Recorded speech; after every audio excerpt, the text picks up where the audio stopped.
hope you all like that text intro, and let's get started. Today we will be discussing another Joestar stand. I know, what fun. We're going to be discussing Hermit Purple. Now, Hermit Purple is the stand of Joseph Joestar.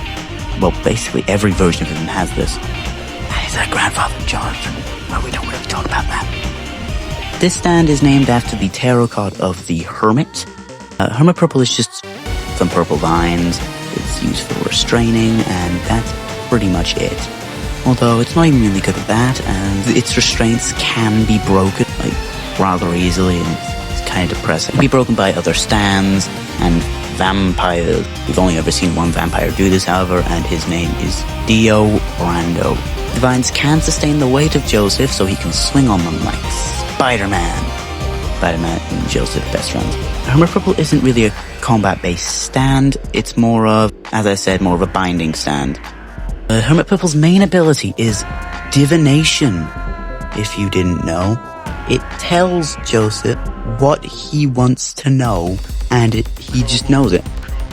Its most known ability that is psychic photography, which lets him break a camera, or not, because that doesn't really need to break a camera. But once it does that, he can see photos throughout the part. It's tasteful and new to Dio, but who's really counting? It can be used without breaking the camera, as I said. He can also create videos, which allow him to see inside places like his brain. Very fun. Never want to see inside your brain? Got Hermit Purple now. These videos can also give Joseph messages through grabbing random clips off of channels and just clicking them all into place. Hermit Purple can also use technology. Fun. This allows it to interface with any forms of technology.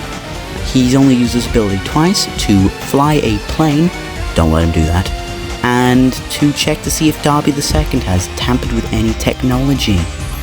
Fun fact, Hermit Purple brings back a long since extinct ability called Harmon. Sunlight to Yellow Overdrive! Harmon is best used to kill the undead, such as vampires. The purple is first used in chapter 117 of the manga and episode 1 of the Stardust Crusaders anime. Its last appearance appears in chapter 315 of the manga and episode 13 of the Damaged Unbreakable anime. After this point, Joseph stops appearing and only reappears in the end of Damaged Unbreakable, where he gets robbed by Josuke. Hermit Purple appears in the background for the opening of part 2, being Bloody String, and canonically, Joseph had Hermit Purple all the way back in part 2. As Ivanka said, if the Stardust Crusaders were to go back in time, they would find a young Joseph using Hammer. That is going to be all I have for you today, so until next time, au revoir, adios, ciao, and arrivederci.